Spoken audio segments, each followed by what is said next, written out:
tidur awal. One time ni je.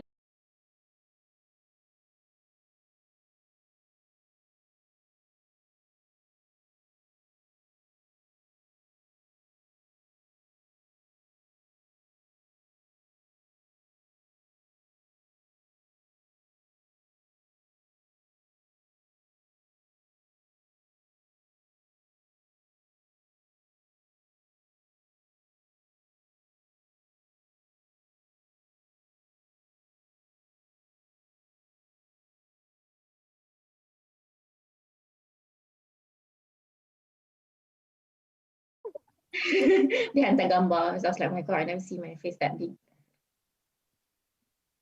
Dah kira.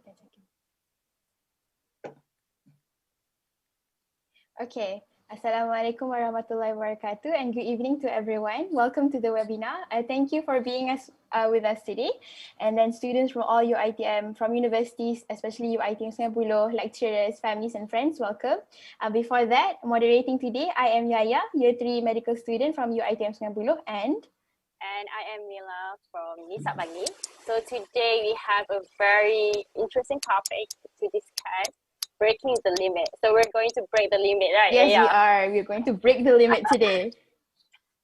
So for our audience information, this webinar is brought to you by our main organizer, SMF, Secretariat Mahasiswa Fakulti Perubatan, UiTM Sungai Buloh, and collaborate with Team Selangor that you're watching right now, streaming right now, YouTube Team Selangor, and also with Mencipta. Okay, for our audience that's watching with us, please share this link of this video to all your media social platform, and to your family and friends. May more people get benefit from this discussion today, inshallah. So for today's session, we have 3 rounds of questions. And if you guys have any questions that you want to ask our panel, we have really great panel today, alhamdulillah. So just comment in the comment section below, and we will get to you and entertain you guys in the middle of the rounds or at the end of the round. Before further ado, before we introduce our panels, I would like to further apologize to all attendees to this live today. There was a bit technical difficulties, so we apologize and that we hope we can compensate with our very fruitful session, inshallah. Okay, continue on to you, Mila. Okay, without further ado, I guess you guys don't want to hear me talking, right? So we want to go to our panel. So we have 2 panels. So I want to introduce our first panelist. We have Dr. Farah Shahira Roslan, and she's live with us from United Kingdom. We are very far away. Yeah, so Dr. Farah, are you okay today? I'm good today. I want to continue apologizing from Yaya just now. I think the technical difficulty was on my part, so it's not on the organizer's fault at all. Okay, it's something that I have to maybe improve in terms of like the technicalities of streaming videos from so far. Okay. So apologize to the audience. You're our spotlight. No blame on the organization. Okay. Okay, so Dr. Farah is currently working as a core surgical trainee at Northampton General Hospital, graduated from University of Nottingham in 2018. So some of her awards that she won and received, I have like full list. So maybe I'll just talk a little bit of it, like Nottingham Foundation Doctor of the Year of 2019, and I believe she was the first female Muslim that received that award. Wow, big applause. Big applause. And award-winning Muslim Surgeon in Training, British Muslim Award 2020 nominated, and several leadership and debate winning awards. And maybe I want to highlight here, she was a champion and best speaker overall in medical ethics debate in 2015. And for her other roles, there's many, maybe I'll just pick top two. As a director of the dress code team of British Islamic Medical Association, BIMA, committee member of Inclusivity and Diversity of Association of Surgeons in Great Britain and Ireland, ASGDI. Right. Yeah. Okay. And maybe Maybe Yaya want to introduce our second Alright, panel? so our second panel, I would personally introduce. So I would like to introduce to everyone. This is Dr. Ilham Amira Ismail. So she is no stranger to UiTM Sungai Buloh. She is none other than our advisor to Secretariat Mahasiswa Fakulti Perubatan. And she is here with us today to elevate and also to make the webinar more merrier and livelier. And then so a little bit info on Dr. Ilham Amira. She is an amazing doctor, graduate from University of Sheffield, UK. An amazing thing about Dr. Ilham Amira here is that she's a holder of 2 master's degrees, which are the Fellow of Royal Australian College of General Practitioner, as well as the Doctor in Family Medicine, UKM. So ladies and gentlemen, fun fact, there are only 13 people in the whole Malaysia who has both specialist degree. So without further ado, I will proceed with the first question. Would that be okay to everyone? Yes. Assalamualaikum, Yaya. Salam, Doctor. And everyone, yes. Happy to have you both here. Okay, so I will go with the first question, which is I will tujukan this soalan to both doctors, yeah. So maybe after all those brief introduction and also achievements that we have said before, maybe both of you can tell a bit more about yourself, like what have you achieved lately, and also what are you currently doing, especially during this COVID-19 pandemic. We will start off with Dr. Farah. Okay, I'm so sorry. Yeah, do you mind just like paraphrasing the question again? What have you achieved lately, and maybe more on what, more introduction about yourself, more about yourself that you like to tell everyone. Okay, Assalamualaikum warahmatullahi wabarakatuh to everyone. Firstly, I know I'm addressing a Malaysian audience, so I will cakap campur-campur because rindulah cakap Melayu. Boleh. Kan. Okay, nama saya Farah Syairah binti Roslan. Boleh panggil saya Farah. Saya berasal daripada Seremban Negeri Sembilan. Anak pertama daripada 4 orang adik-beradik. Mak saya seorang pekerja bank, ayah saya seorang guru di Seremban juga. Saya macam mana? Saya dibesarkan memang dekat Seremban lah sampai saya habis high school. Sekolah menengah kebangsaan King George. Lepas tu saya alhamdulillah dapat melanjutkan pelajaran di Intek Shah Alam. Kemudian saya buat twinning degree di International Medical University Bukit Jalil for 2.5 years. So I actually managed to experience a bit of like macam preclinical lah experience di Malaysia, and then I went with University of Nottingham, which was my first choice because it's very, to me, like when I looked at Google at the photos and everything, University of Nottingham memang sangat lawa. We have a boat and everything like that, and I just want to be in touch with nature and all that, and coming from like a city girl kan, so Nottingham felt like quite a nice mix lah kan, between quite a developed city but also with a very nice sort of nature type of, it's one of the greenest university lah. I really like it. Alhamdulillah, graduated in 2018. So managed to get the best of both worlds kan, so I dapat experience kat Malaysia sikit, kat UK, and then started bekerja di Queen's Medical University, which is attached dengan University of Nottingham sebenarnya. So I actually continued to work where I used to study and did my clinical years there. Alhamdulillah, and then jumpa my currently husband now. And then we both sama-sama bekerja sebagai foundation doctors, and then saya sekarang ni bekerja di Northampton General Hospital sebagai core surgical trainee.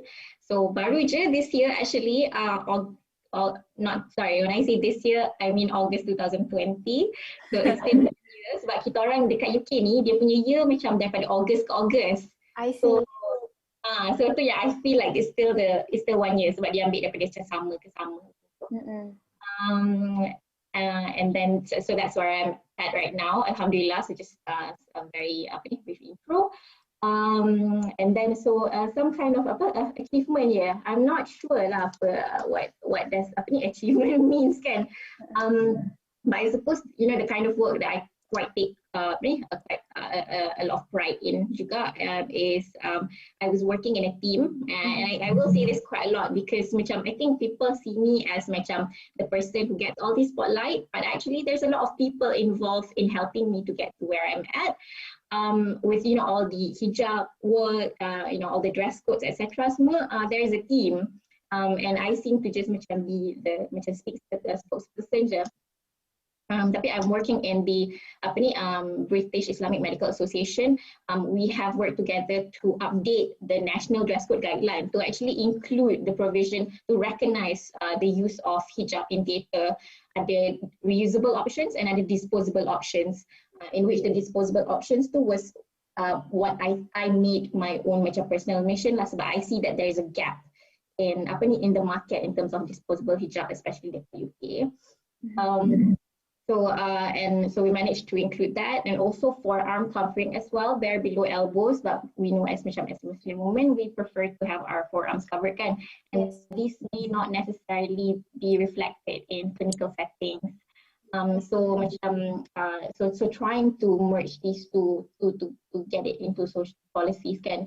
And then when COVID happened, alhamdulillah, I was working in A&E masa tu. I was working in A&E department, and I was seeing a lot of macam suspected COVID, macam patient coming in with shortness of breath, etc. And masa tu semua orang tengah kabut macam, oh, is it safe to wear hijab? Is it safe to macam pakai tudung yang sama pergi kerja, balik kerja and all that? Tak melekat ke COVID tu dekat tudung and all that? So I gathered all the Muslim doctors, colleagues, kenalan ramai-ramai. We brainstorm together, and then kita liaise dengan BIMA, which is the British Medical Association, which I'm at. Liaise dengan IKRAM. I'm also part of IKRAM UKE juga. I'm actually the head of medical training in IKRAM. And then kita brainstorm macam mana nak make sure macam female Muslim doctors pakai tudung feel safe untuk bekerja dalam COVID settings. So we made a guideline through all these collaboration, and alhamdulillah it was also picked up by NHS employers. So whenever ada questions from the whole country pasal the safe use of hijab in COVID setting, they can look at our guidance, they can look at our guideline, which is included in NHS punya dress code suit.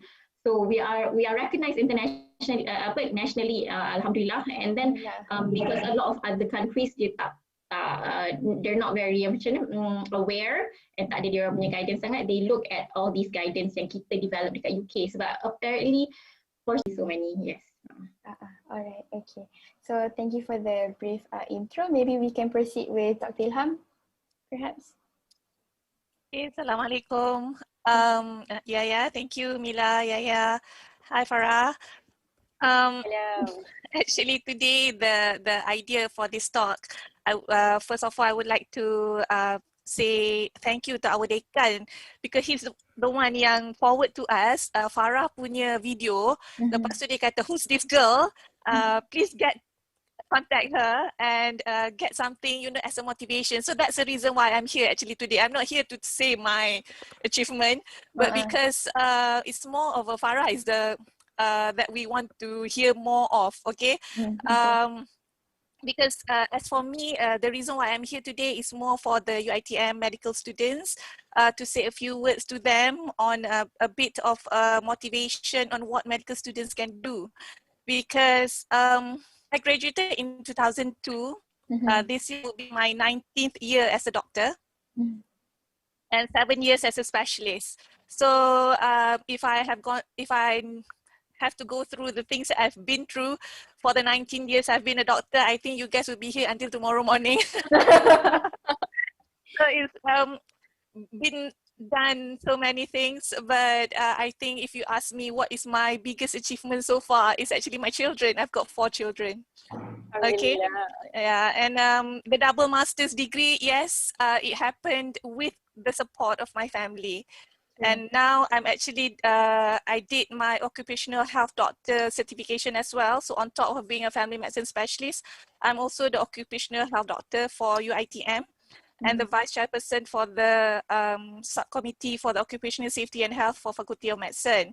So when COVID hit, actually I've just passed my certification and suddenly COVID hit. So when COVID hit, OHD, OSH actually plays a very big role in COVID. And what we've been doing, we have done a lot of things, like, but mostly it's about protocols and more protocols. So it's like what to do if things happen, and also how to handle the healthcare workers in our faculty. So as for today, the reason why our dekan wanted this talk was to inform our students that medical students can do anything actually. Yes. I've always believed that medical students can do anything. They are, but you've chosen to do medicine. Yeah, exactly. So when you've done medicine, do the best that you can when you have already done medicine. It's about when I say breaking the limit, you know, like you have to, you have the potential to do the same thing that each and every one of our medical student actually has the potential to do what Dr. Farah did, to make a difference in the medical world. Okay, so each and every one of you, the opportunity is everywhere, every day around you. Like for example, yesterday I had a medical student that complained to me that she wore apa tag bila masuk. You know when you go to the hospital, you get, bila you pakai tag, tiba-tiba you dapat rashes. Yes. Actually, instead of saying, why do you give a tag that cause me rashes, it should actually trigger in your brain, how can I make a tag that doesn't cause rash or something, you know? True, exactly. Yeah, I think it's a simple innovation that solves, that gives solution. Because I've been The way of thinking. Yes, because I've been involved in innovation competitions as well. So when you go for innovation competition, you see that the people who won the competition are actually those people that give solutions to a problem. Yes. Rather than just thinking about why is this happening, why is that happening, this is wrong. Instead of thinking that way, you think about what can I do to make it right. Exactly. Okay, so I think medical students, UITM lepas ni, I want your proposals for innovations. True. I think which is why we have Dr. Farah today, because she has done something very different, and it's not just because it's confined to medical students, but I believe what she did kind of gave a push to any Malaysians today and whoever's watching.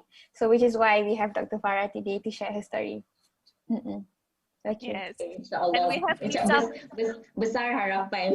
Ya, besar harapan tu, betul. Yeah, and we're actually collaborating with Nisa Bangi because it's actually celebrating World Hijab Day as well. You know, as Muslim doctors, as Muslim women who wear a scarf, it shouldn't stop us from becoming good doctors. Yes. And also from having all these innovations. Yeah, true. All right. Okay, so on to Kak Mila. Other than maybe hearing about Dr. Farah today, you wanted to introduce something to also on the World Hijab Day? Yeah, so today we are also celebrating this World Hijab Day. For our audience information, World Hijab Day is celebrated annually on the 1st of February. Worldwide, 140 countries celebrate it. It started in 2013 by Nazma Khan. The purpose of it is to make people from different backgrounds and religion experience the hijab. We're talking about the diversity, right? Okay. So we actually have a little bit of advertisement. We from Nisa Bangi specifically we celebrate Purple Hijab Day. That's why we are all Wearing perasan tak? purple. Perasan tak? Kita semua pakai purple hari ni. Dr. Tak Farah haru. wearing purple. Dr. Farah wearing purple. The moderator is wearing purple. Dr. Ilham wearing purple. Okay, so we have this hijab on challenge. It's open to Muslim and also non-Muslim. Sorry lah, mungkin penonton yang lelaki tak boleh join Jangan join. Only for ladies. And then there's the best picture and caption will win some cash. So maybe you are the winner. So bolehlah join. The further information, you guys can go to Facebook and Instagram Nisa Bangi. And then you just, so I hope the audience here from UITM maybe can ramai-ramai kita join, insyaAllah meraihkan. Boleh? InsyaAllah boleh. So further information boleh drop down to our Instagram and also Nisa Bangi's Instagram. It is a competition ke pertandingan ni kan? Yes, competition. Dapat hadiah lah. Dapat hadiah, cash. Cash. So COVID ni bolehlah tambah dana. Exactly. Especially this COVID. Yeah. Alright. Especially for students maybe. Okay, we go back to our second round. Okay, so we know like Dr. Farah and her team actually made Malaysian proud with her achievement and the successful stories, the disposable hijab for doctors, and then Dr. Ilham has 2 master degrees, very inspiring, and despite being mother, it doesn't menghalang herself lah to be a great doctor lah kan.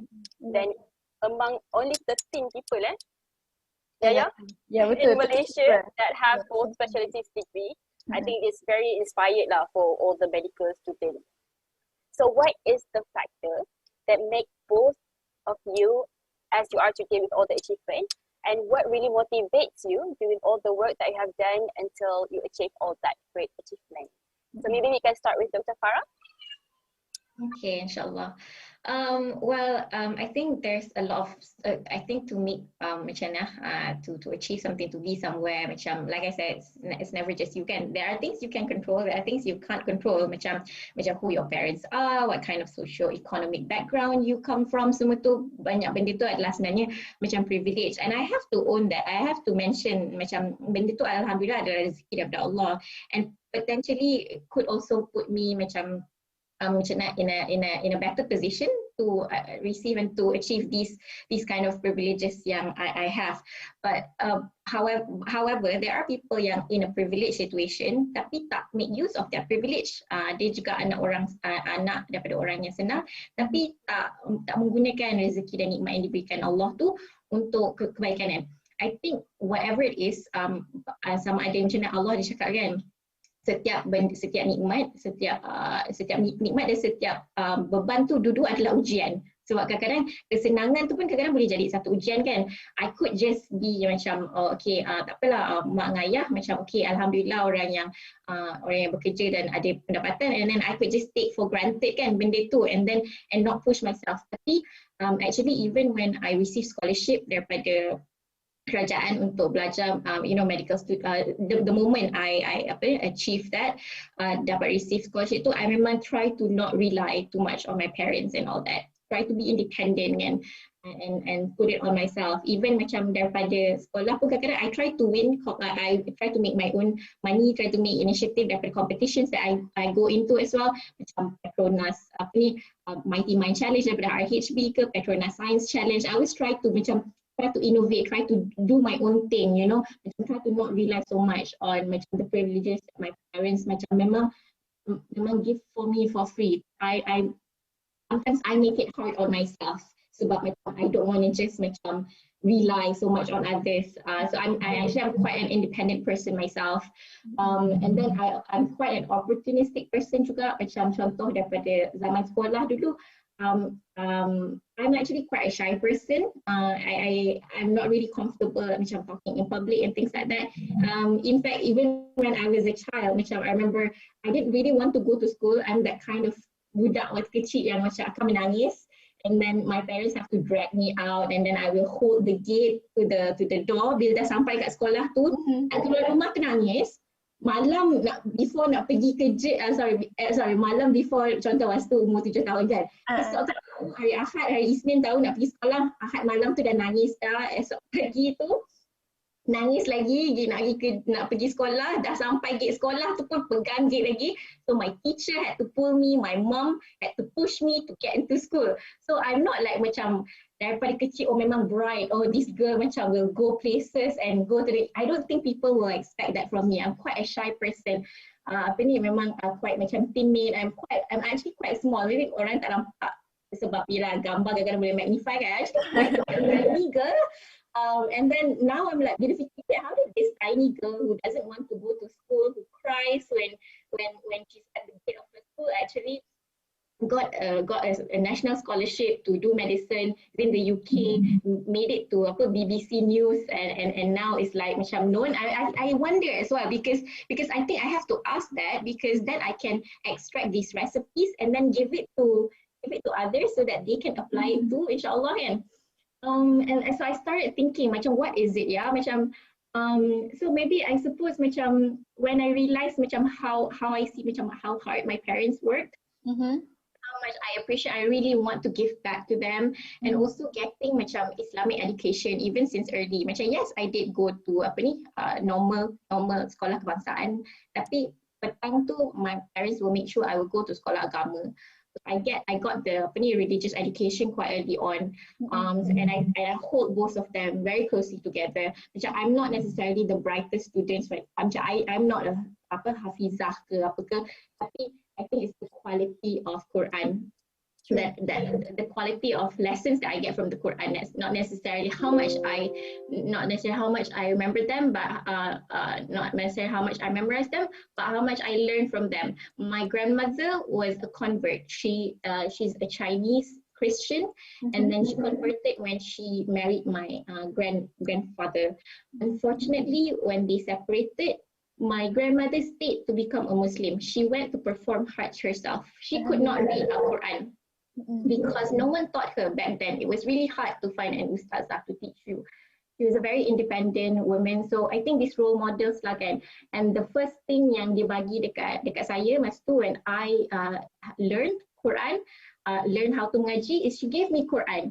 And she said, I cannot read this Quran, but you can. So read it for me, and then insyaAllah I will get the pahala tu. My grandmother only memorizes 3 kul dan surah-surah pendek. But she applies it in her life macam like nobody's business, you know. Like she's very one of the most religious person despite coming from such a humble background and macam very limited knowledge, and dia akan pergi untuk belajar agama dan sebagainya walaupun dia bukan daripada dia bukan dilahirkan Islam dan etc. So that really inspires me. She had breast cancer. And then tapi dia sempat pergi haji dan sempat ulang lagi dia punya umrah because of her connection to God. And she taught me that even since I was young. She passed away unfortunately when she was 63. So what I'm trying to tell is that macam walaupun my interaction with my grandmother was quite short, macam I lost her when I was 12 years old. Tapi I think we need to macam reflect orang-orang yang Allah hantar kat kita ni. Dan apa-apa benda yang jadi kat kita ni, macam apa message yang Allah nak hantar kat kita kan. So every time kalau ada kesenangan dan ada kesusahan, these are the ways yang Allah communicate dengan kita. Macam and dua-dua ni ujian. So are we going to pass it or are we just going to like mengeluh and let it go kan? Sebab nikmat ni kalau kita ambil dia jadi sesuatu yang baik, then dia akan push kita untuk jadi lebih bagus kan. Contohnya when I won the Foundation Doctor of the Year, that was one of my first award dekat UK. Dekat UK it was ada masa medical school ada debating awards, tapi dekat UK formally as a doctor, it's my first year being a doctor dekat UK, and then I got that award. And I was like macam wow, macam people recognize me, macam people actually like to listen to me, this shy girl talk. So I was like, okay, you know what? Because I'm the first female Muslim, then I need to take this as amanah from Allah. I keep asking Allah, macam kenapa out of all people you chose me untuk dapat award ni dekat this Nottingham? I'm the first doctor in the family. I mean, Encik Ya is my family member as well. Tapi daripada my family, I'm the first person to become a doctor, and then dapat all this recognition. Apa yang what is Allah, what are you trying to tell me? What should I do with this recognition? So I start to think about apa issues yang macam membelenggu female Muslim, doctors atau someone yang macam people yang boleh relate lah dengan I. And then that's when I started to also get the courage untuk do a little bit more, macam think about others. How can I benefit community? How can I benefit societies? Apa problem-problem yang mungkin I boleh tolong solve, because problems are there. You just have to start to be creative and think of the solution.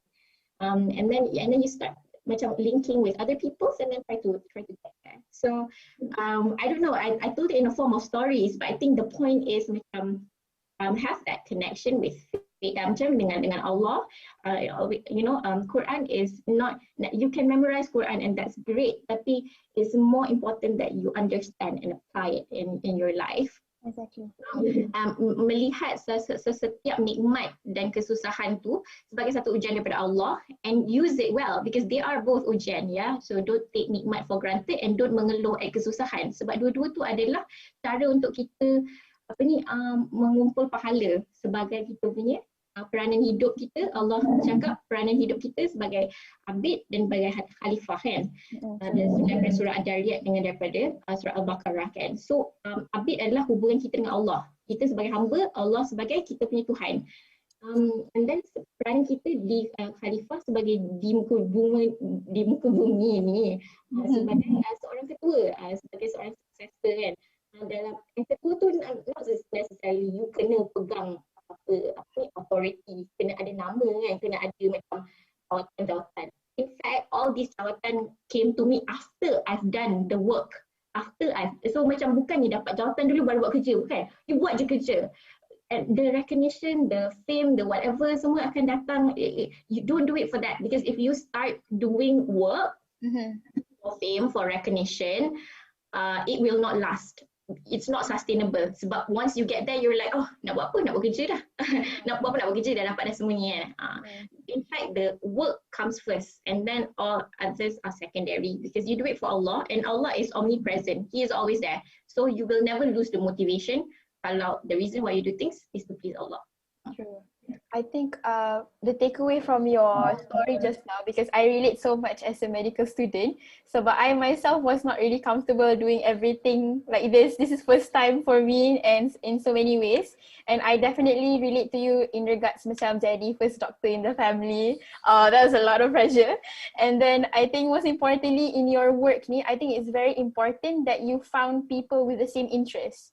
You know, because I believe yang ramai people had macam dugaan macam Kak Farah, you know, Dr. Farah, when you go through... Boleh panggil Kak. Panggil Kak. Tadi pun you tersasar Dr. Ilham pun cik ya. Okay, so I think the biggest factor here is because the people around you pushed you to do better, I believe. And then most importantly, orang-orang yang ada sama dugaan dengan Kak Farah, so maybe Kak Farah push yourself to do this, and that is how you got here. So I just wanted to tell you that whatever you did, especially on the disposable hijab, truly make a remark in especially female doctors like myself. You know, it shows to me that I can do as much as you and maybe more, inshallah. Yeah, definitely more. I mean, inshallah. You can make Dr. Ilham proud as well. She puts a lot of faith in you guys, yeah. Exactly. Maybe the next reunion I'll see her is the same way as this one. Yeah, I hope to moderate in about 5 years time. Yaya pula. Future specialist, inshallah, yeah. Inshallah. Okay. So I think what Dr. Farah want to say is it's about attention. You know, you're doing the work. Intention, yeah, true. Intention. Yeah, intention. Your intention. It's not because you want the recognition or the fame, etc. You do it for the benefit for the others. And okay, maybe Dr. Ilham, your Farah has said it all. I don't have to say anything else. We want to know more about you. Just had a few I on the, like I think you will do well if you do things that you like. Exactly. So like you have to love medicine to do it for the rest of your life. Like if you are a surgeon, you have to love surgery to be able to do it for your life, throughout your life. Tapi macam dulu pernah orang tanya, kenapa you jadi doktor? Sebab jawapan I was like, I couldn't see myself doing anything else. Kan? So macam kalau you dah tahu kata you are going to do that and you do it because you like it, you love it, benda tu tak jadi beban. Betul. Dia jadi benda yang happily you buat. Sebab you suka buat benda tu. And people can see that you like that. True. Bukannya terpaksa. Bukannya terpaksa pergi clerking patient.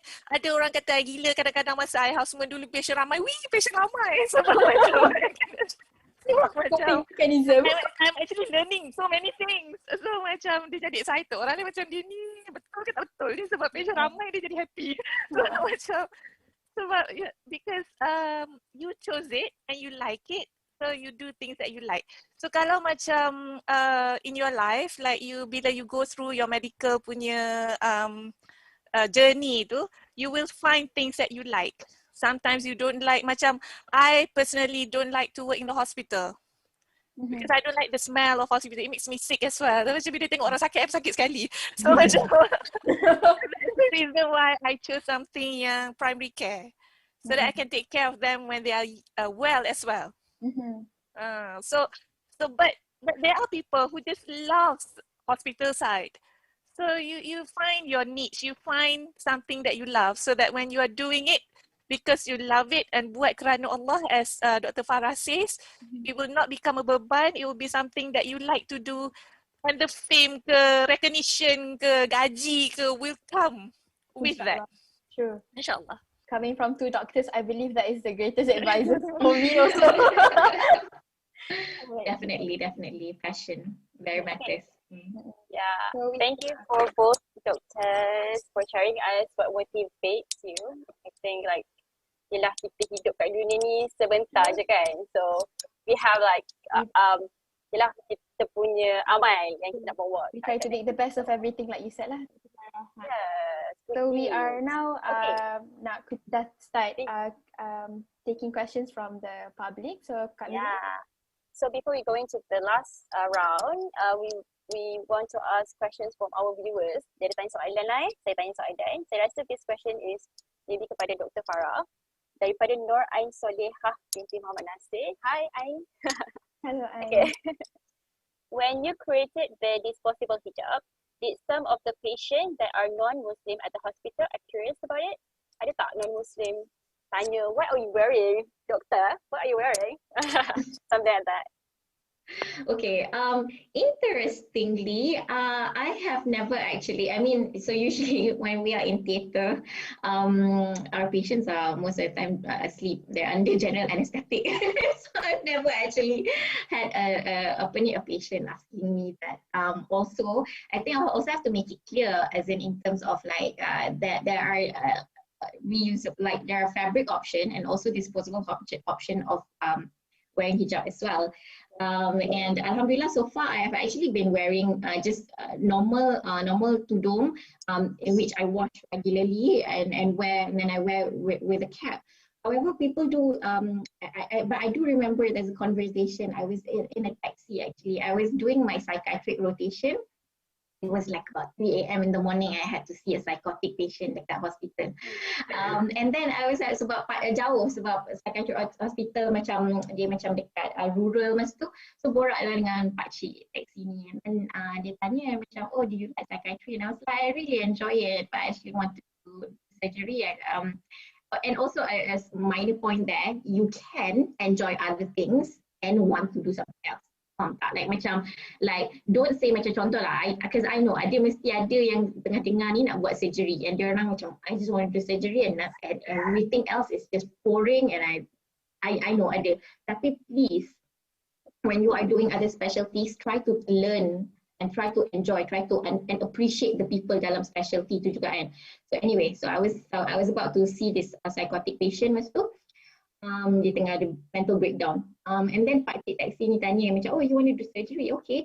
I am so sorry, but I'm just a little bit curious. Macam, can you wear, what do you wear? What do you wear in theatre? Because you're wearing the head cover. The pakcik was very respectful, very nice. It was more of dia bukannya question dalam macam discrimination, tapi question sebab dia curious. And I said like macam, oh, actually, you know, the reason why people wear the cap in theatre is to actually cover their hair from falling down when you operate on the patient.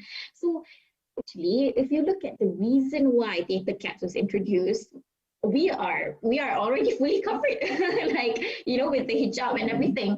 So it should not be an issue. You know, a lot of research says that, you know, what you wear on your head, it has no associations with infection risk at all to the patient. So it's fine, you know. But however, I am also looking at other options. I'm actually trying to look for companies who can actually produce disposable headscarf, just like how we have disposable caps, to extend the options, you know, for female Muslim women to enter surgery without having a doubt that they are, like, you know, carrying some kind of posing like increased infection risk, which actually the research doesn't prove anyway. It was more of just an options of things that you can wear.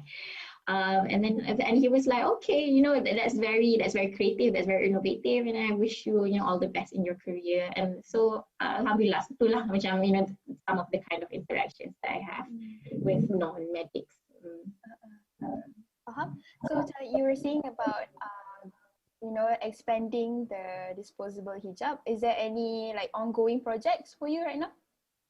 I'm the kind of person who doesn't really talk about what I plan to do. I rather just do it, and then if it happens, then orang tahu. I let I think action speaks louder than words.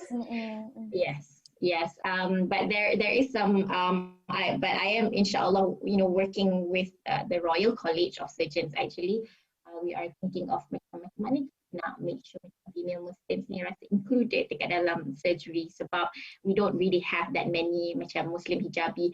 It's probably a bit different in Malaysia. I'm not really sure of the statistics. I have to apologize. Tapi dekat UK memang tak ramai sangat sebab one, it's a male dominated, it's also a white male dominated specialty. So dia ada macam male lagi white male, so dia macam bawah tu macam other male of other colors, and then ada white female, and then female of other colors, and then there's like female Muslim pakai tudung. So you're like a minority, the minority within the minority. So very, very underrepresented, and that's why some of these issues occur sebab orang-orang yang dekat atas tu dia tak tahu, dia tak boleh nak relate dengan the difficulties and the issues that we face. That's why it has to come from someone yang tahu and someone yang experience these difficulties and therefore can suggest solutions to people yang dekat higher up sebab it's in their blind spot. Diorang tak pernah tahu benda tu adalah satu problem, so macam ni diorang nak tolong, even though diorang nak tolong. Faham? So yang pasal disposable hijab tu, the way you say it, I bet there were so many challenges in between to make it happen. So like yang disposable hijab ni, Dr. Farah start bila? And you know, how long did it took to get to this point? Yeah, so actually the difficulty that I had too, I experienced it since even when I was in med school, masa tu. So but I knew at that time BIMA, I will keep saying BIMA, but BIMA is involved with hijab and wear below elbow for a long time already, like about I would say 7 years ke macam itulah juga, and they were trying to look at ways. They know they recognize it as a problem, try to buat research, try to talk to a lot of organisation bodies semua. So I know BIMA was doing this. At that time, I was just freshly fresh medical student yang baru datang daripada IMU Bukit Jalil sampai, and I was like macam problem sebenarnya sebab waktu tu lah first exposure I dekat clinical settings kan, waktu tu barulah masuk theater dan sebagainya, macam orang tak tahu macam nak accommodate and etc. So I already started to feel that difficulty, and I started to feel macam ada discomfort dengan macam, and orang pun macam tak tahu nak deal dengan you macam mana. So I already started to feel perasaan yang tak senang tu throughout my med students. So sebab I macam baru, tak ada connections, tak ada apa, so I just joined DIMA and I just macam volunteer je untuk help and etc. semua. Tapi but I realized macam the issues macam were progressing a little bit slow, and then bila I became a doctor, a foundation doctor, houseman lah, foundation doctor tu equivalent houseman, I realized macam I was already in my second year. So dekat UK ni bila habis je houseman, you have to start deciding you nak masuk specialty mana, because you have to start preparing your portfolio, you have your audit, your research, your presentation, your leadership. There's a lot of big boxes, and then you have interview as well. So if I want to do surgery, I need to really prepare my mind because it's a lot of commitment. So I was still interested in surgery mas tu. So I met my mentor. She was a consultant surgeon yang I met since I was a medical student. And then I was just chatting to her about just clarifying my doubts yang macam I have about surgery. You know, because dia memang sangat semangat lah, I'm female in surgery and all that. And then I cakap lah, okay, there are all these issues about female in surgery kan. Memang banyak lah macam pasal being underrepresented lah, pasal macam sexism, and then there's a lot of other things yang female in surgery faces yang buatkan female being a little bit discriminated. But on top of all of that, female Muslim women have additional issues when it comes to dress code in theatre, and then I was asking her opinion about it, but at the back of my mind I already know macam what solutions I'm going to propose. But I just wanted her to ease her mind, just give her a little bit of an intro. Hey, this problem exists. You wanted to approach someone to make it happen. I want to approach her in a respectful manner because she's a senior. She is the head of school in East Midlands. So kawasan tu, she is the head. And also in ASGBI, which Mila introduced tadi, the Associations of Surgeons Great Britain and Ireland. It's now, they were founded in 1920. So now 2021, they are 101 years old. So they are the biggest, oldest surgical association. And she is the first female vice president. So she is a big lady, big dog in surgery. And so you have to approach, you have to be quite diplomatic and very strategic in terms of, talking and approaching people with authority. So I was just wondering, so Ms. Tierney, you've always spoken about how we need more female representation, yada, yada, yada. I wonder if you were aware about, female Muslim women wearing hijab have difficulties in respecting their dress code as well in theatre. And then she was like, oh, I was like, I never actually thought about that. But, like what has been studied, blah, blah, blah. So I showed her all the research yang Bima buat. Bima is very good. Masa tu dia buat dia punya research, dah published dekat dalam BMJ, which is the British Medical Journal. I was like, these are the statistics. More than 50% experienced difficulties. 1/3 felt bullied, discriminated, blah, blah, blah. I showed her all the numbers. So kalau approaching orang yang intellectual ni, you kena bagi statistics. It's not just about feeling. Yes, feeling. Well prepared. You have to, I also had debating experience, so I know. I can feel it. So you need to play smart. Macam Yaya cakap tadi kan, banyak challenges ke doktor. Yes, memang banyak challenges, tapi sebenarnya it's not smart. Sebab benda yang complicated, you boleh simplify kan. Kalau you guna skills you and you guna network you, things can be easier. Macam tu. So work smart is and work hard also. Work hard is also important, but I figured that the smarter you are, the more shortcuts you can make. True. Okay. Betul tak? Kan? Betul. So I use all these, I use my debating skills, I use my knowledge in research, I use my connections, I approach, out of all people, I approach my mentor, someone yang I pernah jumpa masa as a med student, rather than just some random chairperson in Royal College yang tak kenal I rather approach someone yang I know. Contohnya, Hin nanti bolehlah guna Dr. Ilham as korang punya support. So it's better untuk you guna you punya network, connection, you punya ability, semuanya untuk try to make the journey lagi. And then so I cakap lah, actually I'm from Malaysia. So I use also my identity as a Malaysian, Malaysian at that time Malaysian born kan, and then pernah ada exposure dekat IMU dulu. And then I was like, I know that some hospitals have disposable hijabs, macam because I come from Malaysia and these are some of the options there. I'm more than happy to show you some of the samples. One maybe we can do something, and then maybe we can produce something locally in the UK to also cut the shipping costs. So some innovation there. So use all the experience and skills, knowledge kan daripada my Malaysian background. I use my debating background untuk present the argument. I use my connection dengan dia as a mentor-mentee. I put it all together and alhamdulillah started emailing banyak sangat local companies dekat UK, siapa yang nak collaborate with me. I have the expertise and I have the idea and I have the passion to do it. And I have a good cause. I want to do this not just for female Muslim women. I want to do it for Allah also, because then this can open the gate to a lot of female Muslims who wants to do surgery, yang before ni rasa macam nak buat surgery ke nak jadi Muslim yang baik, as if benda tu dua benda yang berbeza. Sebab kalau masuk surgery nanti tak boleh pakai tudung. So macam now I'm actually bridging that gap. You can do surgery and you can become a female Muslim woman kalau you tak nak buka tudung. That's they can go hand in hand. So and then actually I saw Miss Tierney dalam bulan 9 macam tu, bulan 9, bulan 10, and then we managed to produce the prototype dalam bulan 12. So actually it only took me about 2 to 3 months.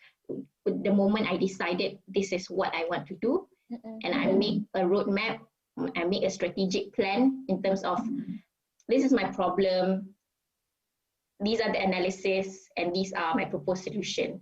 and I present it like that, and I work and I use all the benda-benda lah, titik-titik connections kan. Alhamdulillah. So definitely Allah yang mudahkan, tapi Allah kata usaha dulu baru tawakal. Usaha, doa dan tawakal. So tak boleh doa je, kena ada usaha. So I think that was some of identify challenges and how I use the skill set and all the background untuk overcome, the challenges, etc. True. That is very inspiring. You make something that basically after this, like Muslim female doctors that have to choose between surgical or wearing hijab. Okay, kita tak payah nak pilih. We can do both. So it's really good tips daripada Dr. Farah. Very inspiring kan? Tapi yang interesting yang I really love to hear from Yeah. Dr. Farah was having to broaden your connection. I think it's very important for us in Malaysia. Kat Malaysia, I think it's very important to make connection, and then I can see that you were very smart in who you approach as well. And then and then most especially on your skills lab. I think the way you think, how you present to people is also something that us as students are already having, when kalau macam Farah kan, kalau macam Yaya, kalau pergi cases mana-mana, you always need to have the problem. So there must be the causes, and then there has to be some management for people, to be persuaded to, indulge in your interest. So yes, very good points there. So okay. Definitely, and I think medical students and doctors, they should be the the best. They have the innovator punya mindset, because we are so used to like people coming, problem, diagnosis, etiology, causes, kan, and then investigations, finding out macam how to identify what is this, kan, macam how do you approach it, whatever, etc. And then you have your management plan, which is your proposed solutions lah, kan. So we should have this mindset. If we apply this diagnose, investigate, manage punya mindset in all kinds of problems in the world, alhamdulillah, the world will be much a better place, rather than just macam this is a problem, let's just complain and stop there. Complain. Yeah, that's the reason why we call you today, Farah. That's the reason why I asked them to call you today. Sebab I want the medical student to tengok, kata when you become medical student, you bukan your identity becomes medical student je. Or you become doctor. You don't lose yourself. You use all the things that you have all this while. Masa jadi debater ke apa ke, you actually strengthen all your skills, all your benda yang baik mengenai diri you tu, you enhance lagi. Yes, betul tu. And macam Yaya cakap tadi, I wanted to mention about connections. Ada orang cakap macam senang lah dia nak datuk, atau by the way my parents are not datuk, but like macam some people macam tu, dia family semua doktor, senang lah dia kenal ramai orang, etc. Not all of us are blessed like that. Okay, bukan semua orang macam tu. Like for example, we're most like first kan, doctors dekat dalam family kan. And then especially bila I datang UK, I don't know anyone. I am a lone wolf. Macam therefore people needs to know me through my akhlak, through my personality, through my work ethics.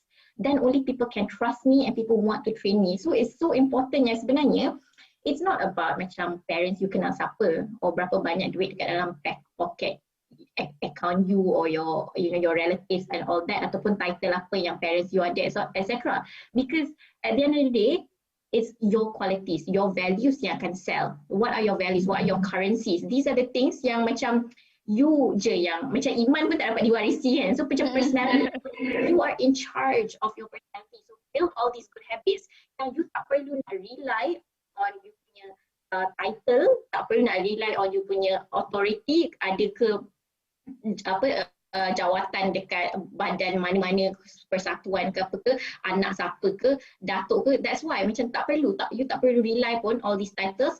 Orang just nak macam I rasa, in my humble opinion, macam people will regard you more for your value daripada you punya authority, ranks dan sebagainya. So focus on your akhlak, focus on your values, sebab benda-benda title ni they don't last, and actually kalau you tak gunakan titles dan all these other credentials properly, benda tu akan jadi satu fitnah kepada you. So So as a medical student, tak apalah, you tak ada title lagi, you tak ada apa doktor ke apa ke kan, jawatan ke, maybe not all of you, some of you do.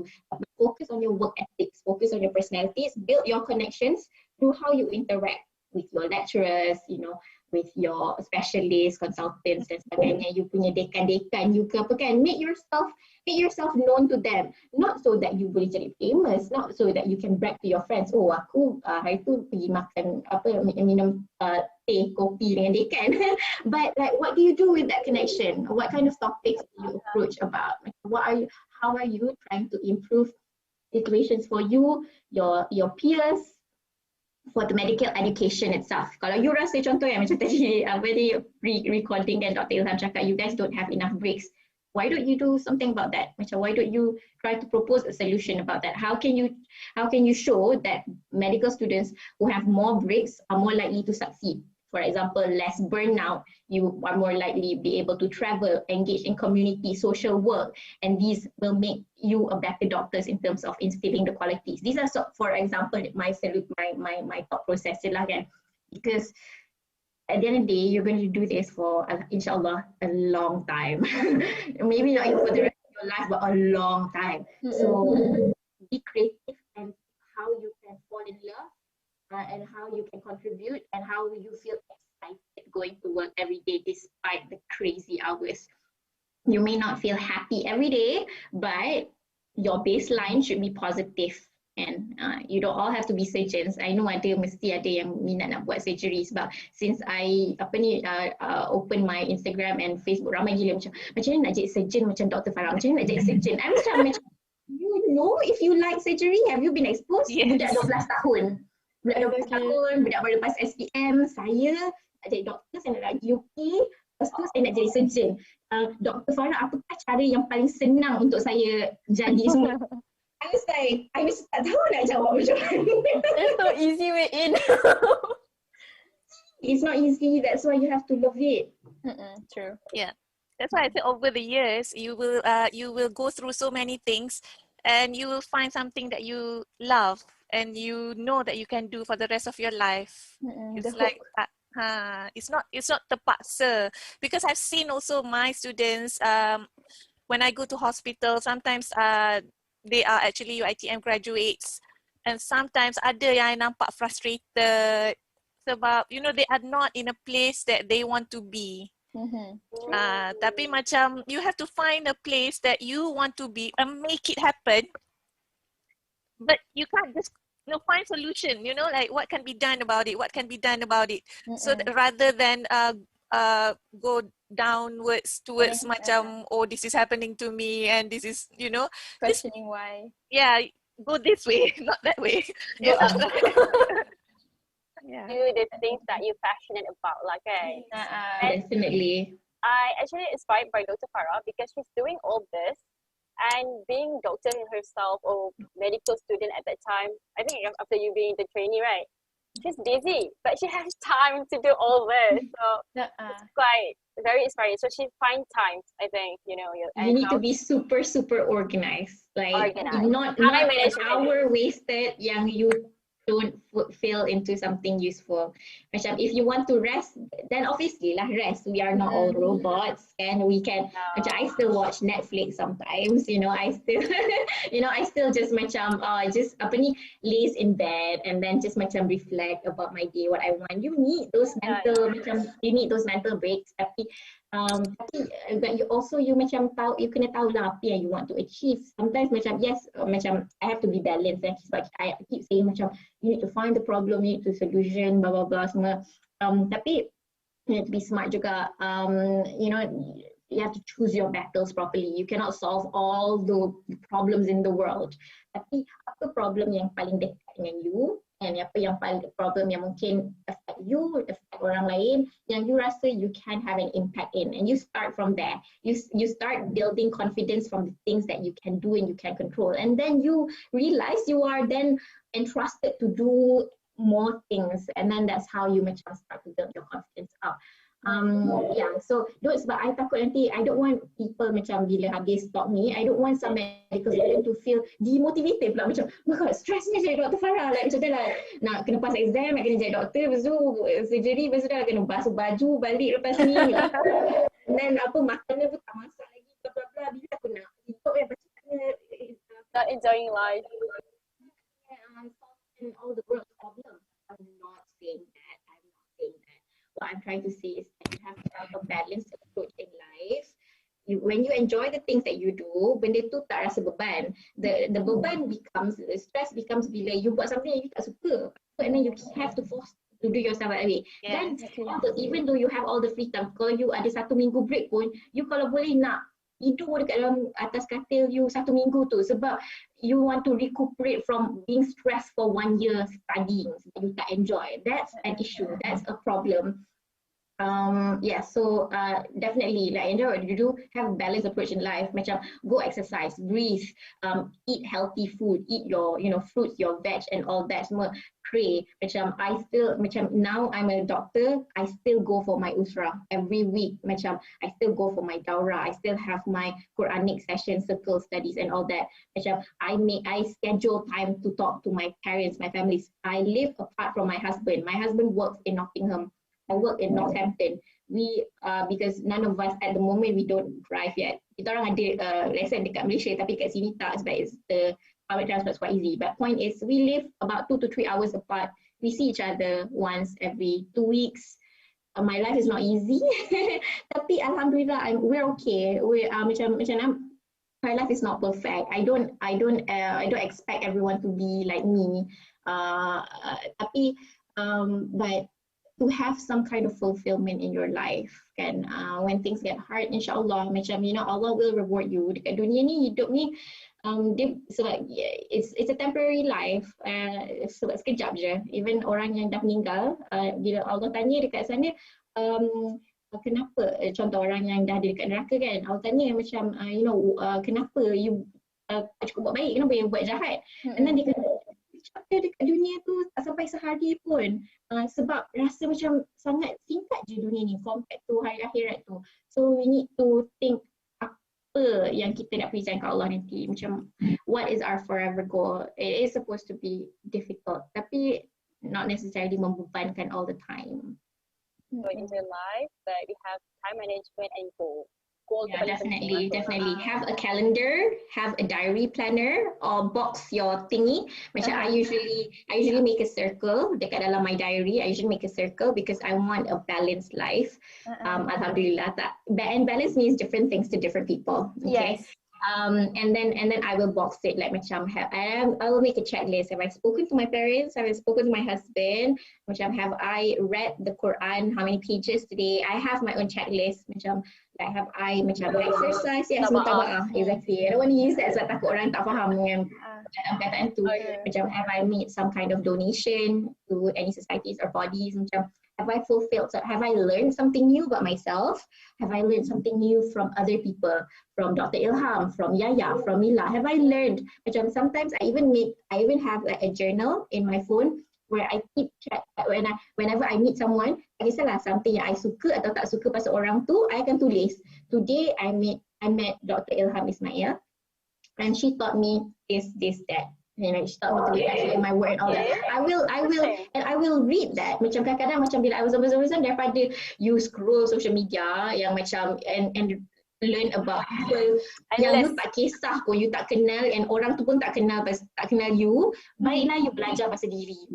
Baiklah you belajar pasal the experience yang Allah bagi you, yang Allah tulis untuk you. Buku takdir yang Allah bagi untuk you master yourself so you can then master your life and influence others. That's really good tips. That's really good tips because like most of the people will like scrolling endlessly. Apa you dapat? What do you get from all that scrolling kan? And even orang yang you tak suka pun, macam contoh you terjumpa specialist ni, he was very rude to students, very rude to HO ke apa, yang tendang HO keluar ward, because I have seen this when I was in Malaysia, by the way. I did not appreciate it, I did not like it, and I said this person did this. nothing against me or that person lah. But what I learned is that I do not like that attitude. I do not like that culture of belittling students or housemates. And therefore, when I become more senior, I will not permit this behavior. I will not do this to my students. I will not do this to my junior doctors. I will not bully my junior doctors. And I will say that. And Alhamdulillah dekat UK, we have Junior Doctors Forum. I go to Junior Doctors Forum almost every month macam tu. I'm one of the representatives. Even when I was the first year, I was a representative. And I don't know if there is something like this dekat Malaysia. Kalau tak ada, your ITM students, tolong please initiate. Untuk ada. Jotting down. Jotting down now. Jotting down now. Jot it down now. I'm telling you. I'm signposting all these things that you can do. And my passion is really macam I memang very passionate about training, very passionate about students. In fact, macam when I said macam I have a lot of interviews and ramai invitation I tak boleh nak accept, I will accept medical student punya. Because because my heart is so close to them. And buat benda ni macam, so when we're in Junior Doctors Council, we will berkumpul and we will talk about apa issues yang kita pakat sekarang, what we can do about it. So junior doctors have a voice, collective. Kalau seorang maybe you can't really do much, but as group then you're more empowered sebab you are tadi collective. But also important for you untuk ada lah senior support tu, untuk ada senior connection kan. So you boleh macam mana propose solutions sebab you yang ada masalah ni, so solution tu kena datang daripada you.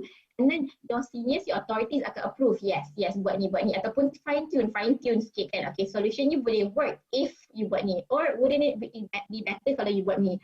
You kena carilah orang yang nak support you, orang senior macam contoh yang Dr. Ilham. Oh no, I think kena belanja Farah pula lepas ni. Betul. Okay, Dr. Farah, we do have questions from our audience. This is from Farhana Majid. Her questions is, Doctor, as you stated that you were someone who is timid and shy person, so how do you overcome this and become outstanding person? Because change is hard. And I think this can also relate it to non-medical students, right? Because like our audience, they have like variety of persons. So I think like maybe person macam quite shy and timid, how they want to go out and being out of their comfort zone. Definitely. I think that's very true. So I feel like confidence comes from within.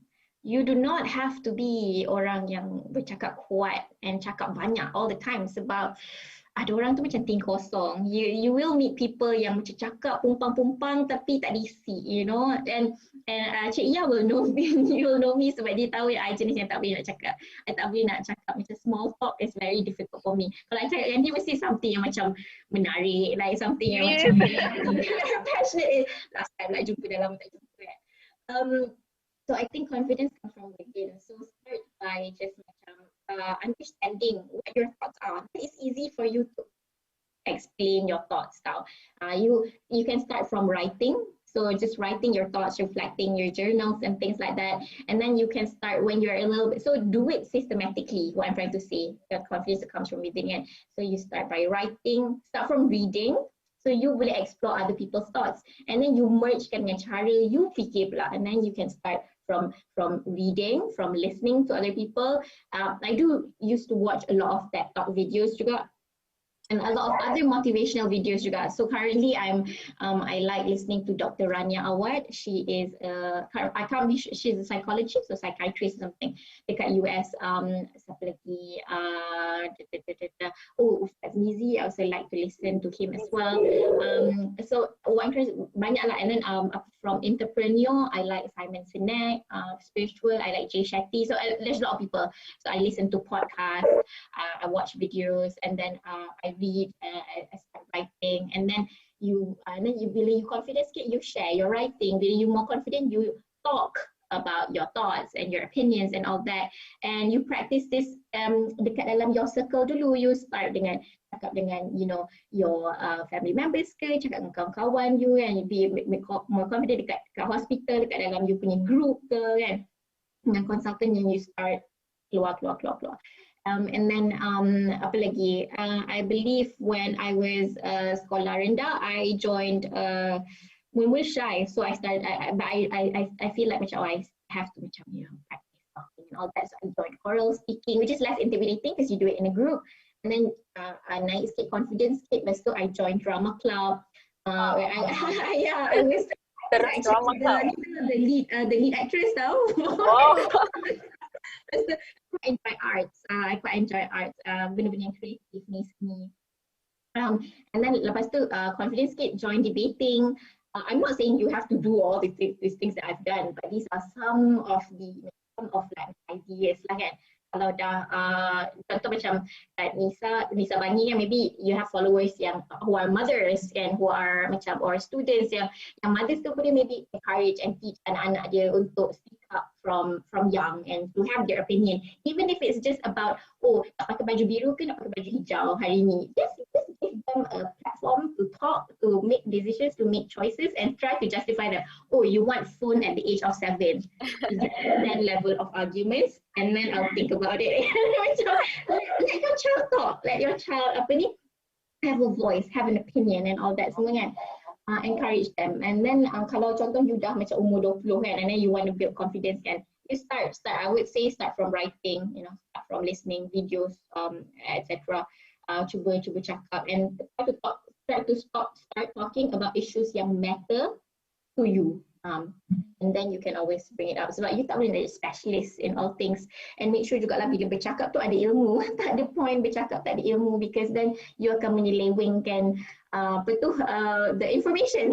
So that's wrong also. So be careful with what you choose to talk. Definitely. Exactly. I think the important takeaway is that you have to allow yourself to, to make a change in yourself, to always develop and not stay, static je.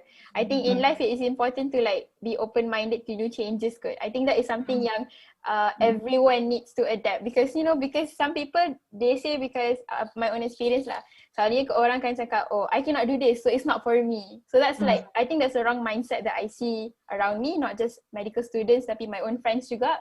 When they think that it's not their bidang, they don't want to try it, when actually they should try, to find maybe there is some part of that obstacle that you actually fit in, or you can be better, something like that. Yeah. And it takes time. Yeah, It's true. like it will be a little bit uncomfortable. Macam awal-awal when I first joined debating, I was a medical student. I actually just started masa macam dekat dalam debating competition dekat dalam uni tu je. Kita orang ada macam hari sukan, tapi apparently debating was considered as a mental sukan. I just joined for fun, and then tiba-tiba termenang.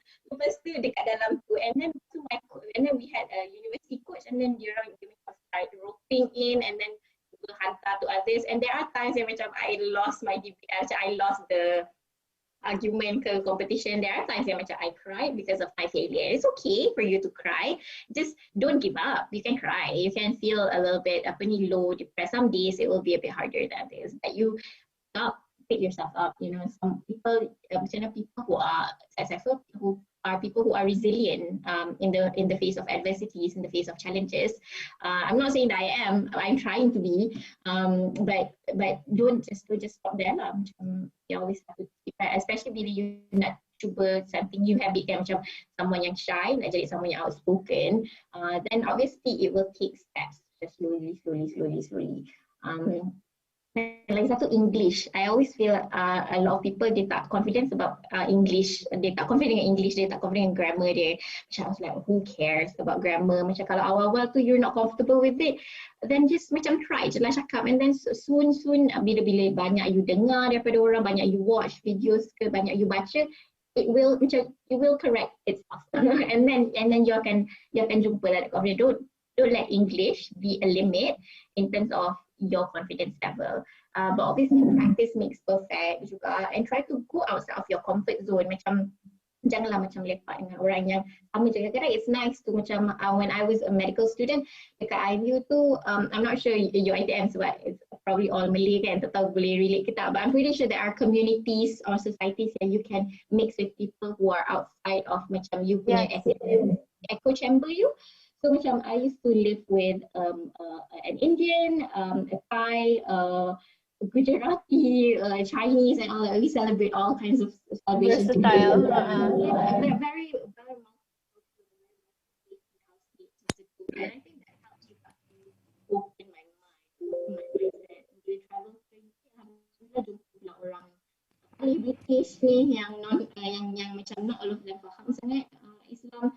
Then you have to start explaining. So all those, try to just explain where you are, where you're from, what you do, why you do what you do, why you believe in some of the things. Then I think that helps too.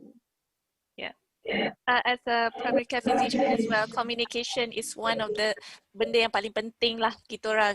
Kalau surgeon dia punya tool ialah knife, primary care physician ni dia punya tool ialah communication. Jadi dia memang that's one of our the thing that we have to strengthen on. Tapi kan I perasan kalau you shy pun, kalau you tak pandai bercakap sangat pun, tapi kalau you sincere, patient boleh nampak.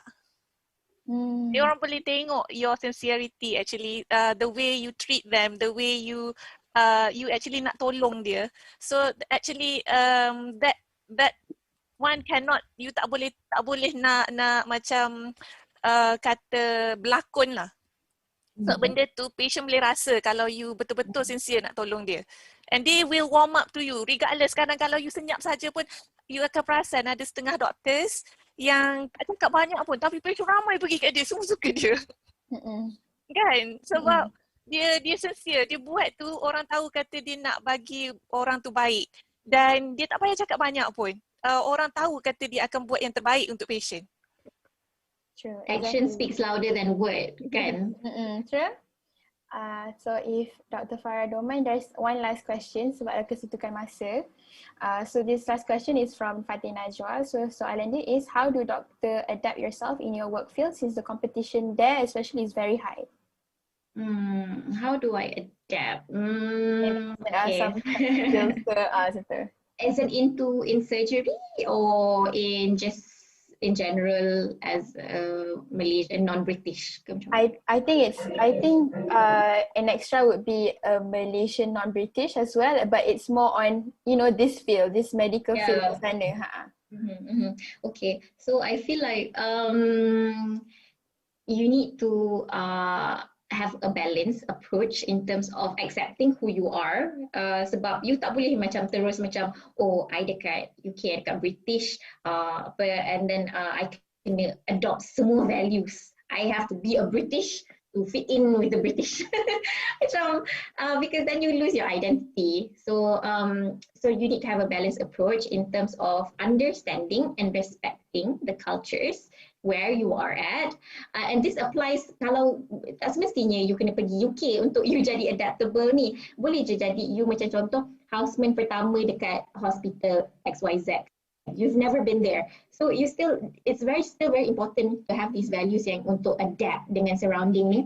So you have to know macam where you are, who you are, where you come from, like embrace your identities, your values, what's important for you, and then try to understand the system, try to understand the people, the work, and try to have conversations with them. Just macam have a chat, macam know what's important for them, macam what they like, what they don't like, what they appreciate, their punya values, their punya ethics, and benda yang baik itu you ambil and you focus on similarities as well. Macam I'm not expecting bila I introduce disposable hijab, I don't expect them to suddenly pakai juga tudung tu ataupun macam convert orang jadi Muslim ke apa kan. That's like that's not the point. The point is that I understand and I respect diorang punya work ethics and diorang punya values, and diorang then it will be reciprocated.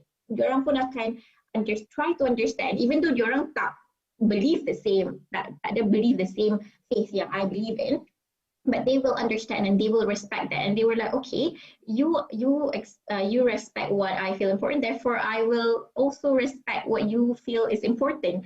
So benda tu adalah benda yang mutual, so we focus on that. So macam, and you have to be quite understanding lah kan dengan you punya surrounding and all that semua untuk you jadi adaptable, and you have to be able to react to certain changes and benda-benda konsep-konsep yang baru, and you have to try to learn them, but also make sure that your presence there is something unique. There's something yang you boleh bawa, yang something yang orang lain tak boleh nak introduce, tak boleh nak think of ke apa, ada something unique daripada you. Because Allah doesn't put you in a certain place, position at a certain time without a specific reason. So you need to figure out what that reason is. Ada benda yang unik, kenapa you ada dekat situ instead of orang lain. So you boleh bring to the table. And therefore, not only that you adapt, but you, so not just that you survive dekat tempat yang foreign, you can thrive, you can excel, because you're not just meant to fit in, you know. It's better for you to stand out. True, exactly. I totally agree with you, especially yang point macam respect and also you know, to accept criticism. So sekarang kan sekarang on Twitter especially and also in my own life, people find it hard to accept people have different mindsets. So that's why people tend to like susah nak collaborate. So I think that's a way of thinking that everyone needs to have, not just a medical student but working with other people. Kalau kita nak evolve, I think it's important for us to accept and find common ground. So setuju sangat dengan Dr. Farah. Yeah, listen first and then lepas tu and then you see your thought process juga. Macam I think Dr. Ilham must know this, but GP dia macam ada agenda yang dia nak suruh patient tu, but patient pun ada agenda kenapa dia bagi tahu dia datang dekat GP, and you need to find a common ground and match it. And that's how you boleh connect dengan people around you. And if you can do this, you can survive anywhere, not just in medical settings, tapi in any other kerja ke, tempat ke, social punya settings ke, insyaAllah you'll be alright. Inshallah. Alright. So Kak Mila, do you have any last words before you wrap up? Yeah, what do you think so? Thank you very much for both of our panels. Really fruitful discussion tonight, right? Betul. Banyak betul motivation dengan motivation and we really need this, especially youngsters lah. Especially youngsters. Thank you, Dr. Ilham. No offense. Because the reason, as I said, the reason why I'm here is just from the medical student point of view, from the faculty point of view. I am very proud of my students for being able to contact Dr. Farah. She didn't know that I was behind this as well, because she was, we are actually connected family. So sometimes when you hear in the conversation just now, she might like slip and call me Cik Ia. But we are so proud of her as from the family point of view. We are very proud of her, and I hope as well for the medical students to learn tonight and listen to this motivation, because the world is so big. Like kita ni macam just like there's a waiting time to meet our creator kan. So macam kita ni kecil je sebenarnya, tapi macam what can we do in that timeline that we are given for all this untuk buat amal jariah and to do the things that matters lah. Okay, so thank you very much also for Nisa Bangi for collaborating, and Team Selangor. We can't thank you enough for the streaming and agreeing for the streaming. Thank you very much. And I think like my last word is think a thing that we can benefit others. Don't just live for ourselves, but I think like even individually we can make a change. We don't have to wait for others, but we go and search for the others and we go that change together lah. Okay, so just make your life benefit others also. Ameen, inshallah. So from Dr. Farah, do you have any last words to give to all these Malaysian students especially? Yeah, she's actually in between calls kan. Yesterday she was on call, tomorrow on call. Hari ni the only day that she's free actually to be with us. So, she's the star for today. Haru meluangkan masa bersama kami hari ni. Betul? I just want to thank the organizers for inviting me, and apologies to the organizers and also the audience for the technical difficulties in the beginning. No worries. This discussion was fruitful, and feel free to macam share juga what you have gotten from today's session, and just macam hashtag me and something like that. And if there's any innovations, any ideas, you feel like we've done this, please let me know. I'll be very happy untuk inshallah to support in my capacity the things that you guys are doing. I really have a lot of faith in everyone, not just medical students, but and not just people you're watching, but just like people in general, that we can do better if we think look at problems as potential opportunities, and how we can use all these triggers, these situations yang boleh benefit not just ourselves but the masyarakat, and also that when we meet our creator, then we can say that I have done this, which should be proud of me, and because our times are numbered again, our days are numbered. True. So just before we wrap up, just a reminder to the attendees yang live today ada kat sini hari ni. So we have a feedback form dekat chat. So feel free to click on it and give you guys your comments and what you've gotten from today, and also maybe suggestions as well, so that we can improve our next live sessions. So before I end, I would like to apologize again on the behalf of the organizers team for every technical difficulties or any shortcoming during the session, and that we hope that you can give very honest feedback as well as suggestions that will be given in the link. And we really hope that all of you, all Malaysian students or any students out there in the world, avid knowledge seekers, can continue to support us in organizing more interesting activities in the future. So keep safe, keep healthy, and together we'll combat COVID-19 together. Yes. Kita jaga kita. Yes, gitu. Alright, okay. Thank you everyone. Thank you Dr. Farah. Thank you Dr. Ilham. Thank you very much. Take care everyone. Assalamualaikum. Bye-bye. Bye.